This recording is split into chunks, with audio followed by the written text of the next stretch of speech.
সূরা হুজরাতের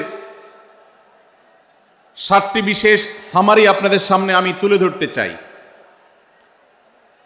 এই সূরার বিশেষ তাৎপর্য, এই সূরার যে বিশেষ বার্তা, আজ বাংলাদেশের যে সমাজ বাস্তবতা রয়েছে সেই সমাজ বাস্তবতায় সূরাতুল হুজরাত প্রতিটি ঘরে ঘরে প্রত্যেক মুসলমানকে বারবার পাঠ করা, পুনর্পাঠ করা প্রয়োজন।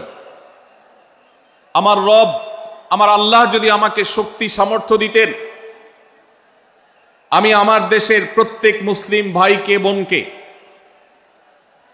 হাত জোড় করে অনুরোধ করে অনুনয় বিনয় করে সূরাতুল হুজরাতের শুরু থেকে শেষ পর্যন্ত যে 18টি আয়াত রয়েছে, এই 18 আয়াতে ঐতিহাসিক যে 7টি বিশেষ বার্তা রয়েছে, সে বার্তাগুলো গ্রহণ করবার উদ্দেশ্যে বারবার অর্থ সহকারে সূরাতুল হুজরাত বুঝে বুঝে পড়ার, এর তাফসীর দেখার, এর সামারিকে বারবার জানার জন্য আমি অনুরোধ করতাম।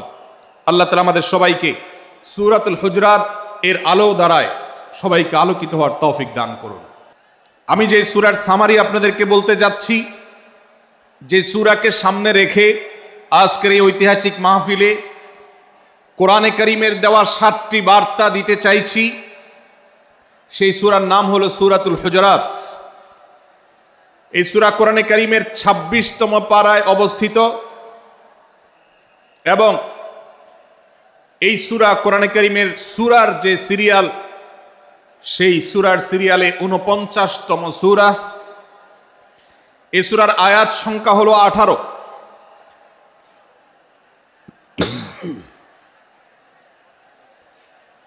এই সূরার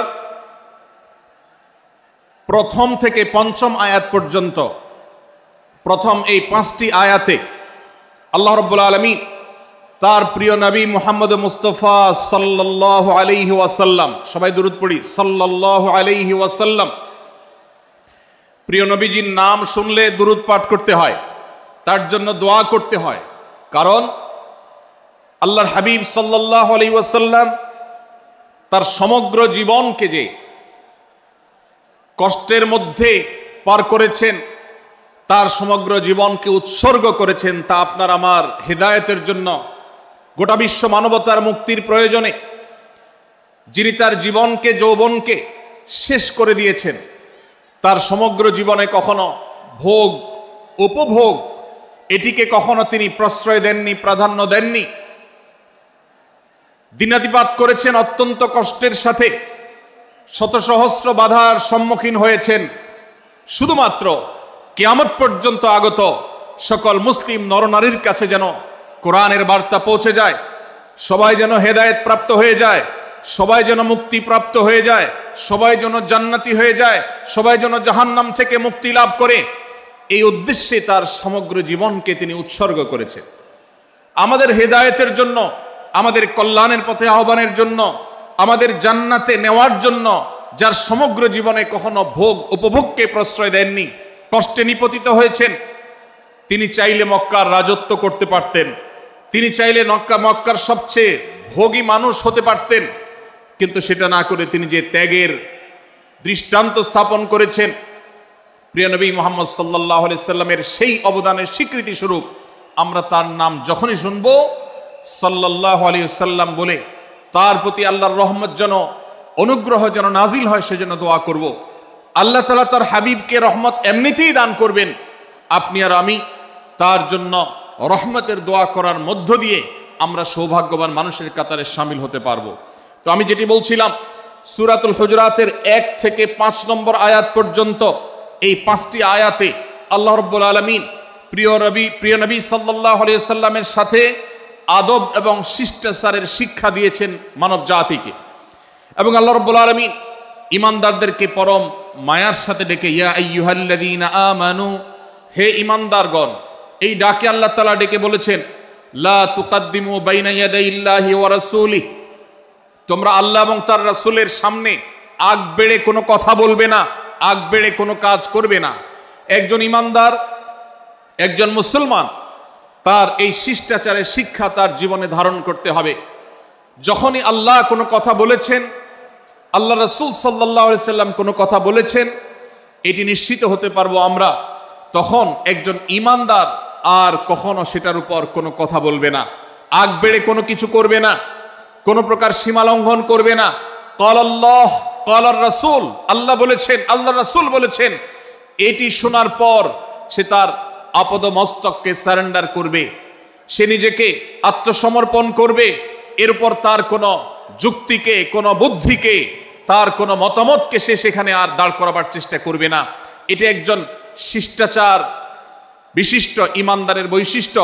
কোরআন এই শিক্ষা আমাদেরকে দিয়েছে। ভাইরা আমার, এই শিক্ষাকে ধারণ করে আমরা যারা নিজেদেরকে মুসলমান দাবি করছি, আমাদের সম্মানীয় যারা আছেন, আল্লাহকে যেরকম আমরা সম্মান করি, আল্লাহ রাসূলকে যেরকম সম্মান করি, ঠিক একইভাবে আমাদেরকে যে সমস্ত মানুষগুলোকে সম্মান করার নির্দেশ করা হয়েছে, ওলামা একরাম রয়েছেন, আমাদের বাবা মা, বয়সে বড়, শিক্ষিত, এবং যারা আমাদের শিক্ষক বৃন্দ আছেন, এভাবে যারা আমাদের সম্মানের পাত্র আছেন, সে মানুষগুলোর সামনে আগ বেড়ে যেন কোনো কিছু না করি। সে আগ বাড়াটা কথার ক্ষেত্রে হতে পারে, চলার ক্ষেত্রে হতে পারে, আচরণের ক্ষেত্রে হতে পারে।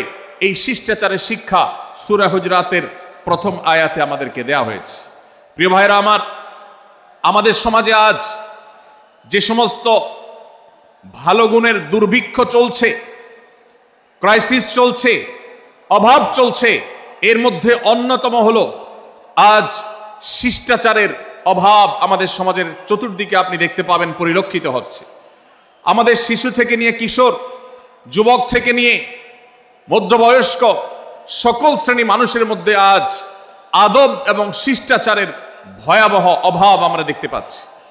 বিশেষ করে পশ্চিমা সংস্কৃতিকে আমাদের এই স্বদেশে, আমাদের এই মুসলমানদের সমাজে জোর করে পুশ করাবার, সে সমস্ত এজেন্ডাকে বাস্তবায়ন করবার যে প্রচেষ্টা এদেশের এক শ্রেণীর মানুষকে করতে দেখা যায়, তারা এদেশের সমাজের খাঁজে বাজে থাকা ইসলামের কৃষ্টি, কালচার এবং সংস্কৃতিগুলোকে ধুয়ে মুছে পরিষ্কার করবার জন্য শত সহস্র উদ্যোগ নিয়েছে। আমাদেরকে কোরআনের শিক্ষা ধারণ করে, কোরআনের শিক্ষাকে প্রচার করে, কোরআনের শিক্ষাকে প্রতিষ্ঠিত করে ব্যক্তির মধ্যে, ঘরে, পরিবারে, সমাজে, রাষ্ট্রে, সংবিধানে, আইনে, সংসদে, সর্বত্র কোরআনের শিক্ষাকে বাস্তবায়ন করে সেই সমস্ত বিন্দেশী অপসংস্কৃতি চাপিয়ে দেওয়ার ষড়যন্ত্রকে মোকাবেলা করতে হবে ইনশাআল্লাহ। ভাইরা আমার, আর সেজন্য সূরা হুজরাতের এই শিষ্টাচারের শিক্ষা আমাদের জীবনে খুবই গুরুত্বপূর্ণ। আমরা যখনই কোনো সম্মানীয় ব্যক্তির কাছে আমরা থাকব, তাদের কথার উপরে কথা বলা, তাদের সাথে তর্ক করা, তাদের সামনে আগ বেড়ে কথা বলা, এমনকি তারা যখন চলবেন তাদের সামনে সামনে হাঁটা, এই সবগুলো কোরআনের এই শিষ্টাচারের যে শিক্ষা আছে এর পরিপন্থী। প্রিয় নবী সাল্লাল্লাহু আলাইহি সাল্লামের সময়কার একটি ঘটনা, এক ব্যক্তি তার বাবার সাথে হেঁটে যাচ্ছিলেন, বোঝা যাচ্ছিল না যে তাদের মধ্যে বাবাকে সন্তানকে। অনেক সময় বাপ সন্তানের বাহ্যিকভাবে দেখে বোঝা যায় না, এরকম কোনো কোনো ক্ষেত্রে হয়। জিজ্ঞেস করা হলো তাদেরকে, তোমাদের মধ্যে বাবাকে সন্তানকে? বলা হলো যে অমুক বাবা, অমুক সন্তান। তখন নির্দেশনা দেওয়া হলো যে সন্তান তার হাঁটা এবং চলার মধ্য দিয়ে এই বিনয়ের প্রকাশ ঘটাতে হবে, আনুগত্যের প্রকাশ ঘটাতে হবে, সম্মান এবং শ্রদ্ধার প্রদর্শন করতে হবে, যার মধ্য দিয়ে বোঝা যায় যে কে সন্তান আর কে বাবা। এর জন্য জিজ্ঞেস করতে না হয়। আজ আমাদের যারা তরুণ আছি, আমরা যুবক আছি, আমরা অনেকেই পশ্চিমা সংস্কৃতি দ্বারা প্রভাবিত হয়ে আমরা শিষ্টাচারের এই গণ্ডি এবং সীমানা পার হয়ে চলে গেছি। কোরআন আমাদেরকে শিষ্টাচারের শিক্ষা দিচ্ছে যে আমরা সিনিয়রদের সামনে বিনয়ের সাথে আচরণ করব, তাদের সামনে সামনে চলা থেকে বিরত থাকব, যথাসম্ভব তাদেরকে অনুসরণ করার চেষ্টা করব, তাদের সাথে কথা হবে, তাদের আগ বেড়ে কথা হবে না, তাদের কোনো জিজ্ঞাসা থাকার সাথে এই শিষ্টাচারের শিক্ষা আমাদেরকে দেওয়া হয়েছে। এবং একইভাবে সূরা হুজরাতের প্রথম বার্তার মধ্যে নবী সাল্লাল্লাহু আলাইহি সাল্লামের সাথে আরেকটি শিষ্টাচার শেখানো হয়েছে, তা হলো আল্লাহ রাব্বুল আলামিন আমাদের কণ্ঠকে, আমাদের আওয়াজকে, আমাদের কথাকে নবী সাল্লাল্লাহু আলাইহি সাল্লামের কথার চাইতে যেন আগ বেড়ে না যায়, তার চাইতে যেন উঁচু কণ্ঠে আমরা কথা না বলি, তার চাইতে যেন উচ্চ স্বরে কথা না বলি, সেই শিক্ষা দিয়েছেন, সেই শিষ্টাচারের শিক্ষা আমাদেরকে দেওয়া হয়েছে। ভাইরা আমার, প্রিয় নবী সাল্লাল্লাহু আলাইহি সাল্লামের সাহাবীরা নবী সাল্লাল্লাহু আলাইহি সাল্লামের প্রতি আদব এবং শিষ্টাচার এত বেশি প্রদর্শন করতেন, যে নবী করিম সাল্লাল্লাহু আলাইহি সাল্লামের প্রতি এই শিষ্টাচারের কথা যখন বলা হয়, সাহাবীরা অনেকে নবী করিম সাল্লাল্লাহু আলাইহি সাল্লামের সাথে কথা বলতে রীতিমতো ইতস্তত বোধ করছিলেন, যে কিভাবে কথা বলবো, না জানে জোরে হয়ে যায় এবং তাতে না জানে আমি বেয়াদবের কাতারে শামিল হয়ে যাই, শিষ্টাচার বহির্ভূত কাজ করে ফেলি। এবং আল্লাহ তাআলা যে সতর্কীকরণ করেছেন সূরা হুজুরাতের এই 1 থেকে 5 নম্বর আয়াতের মধ্যে, তার আওতায় আমি না জানে পড়ে যাই। তখন সাহাবায়ে কেরাম বিনয় এবং বিনম্রতা অবলম্বন করেছেন এবং তারা একরকম বিপাকে পড়ে গেছেন। এতটা তারা সভ্য ছিলেন, এতটা তারা নম্র ছিলেন, এতটা তারা বিনম্র আচরণ করতেন নবীজির সাথে। ভাইরা আমার, এই বিষয়টিও আমরা শুধুমাত্র আমাদের প্রিয় নবীজির জন্য নয়, এটি আমাদের মা বাবা, আমাদের সম্মানের পাত্র যারা আছেন, আমাদের বয়সে যারা সিনিয়র আছেন, তাদের সামনে কথা বলার সময় আমরা মেনটেন করে চলবো। অর্থাৎ আমরা উচ্চ কণ্ঠে তাদের সামনে কথা বলবো না। এই মাহফিলে এখনো শত শত হাজারো মানুষ হয়তো এমন আছেন যারা মায়ের সামনে, বাবার সামনে, বড় ভাইয়ের সামনে, শিক্ষকের সামনে, সিনিয়রদের সামনে, মুরব্বীদের সামনে, ওলামাদের সামনে উচ্চ কণ্ঠে কথা বলেন। প্রিয় ভাইরা আমার, আমরা মুসলমানদের সন্তান, আমরা মুহাম্মদ সাল্লাল্লাহু আলাইহি সাল্লামের উম্মত, আমরা আবু বকর, ওমর, ওসমান, আলী রাদিয়াল্লাহু আজমাইনের অনুসারী, আমরা কোরআনের অনুসারী। কোরআনের অনুসারী কখনো বেয়াদব হতে পারে? কোরআনের অনুসারী কখনো বেয়াদব হতে পারে?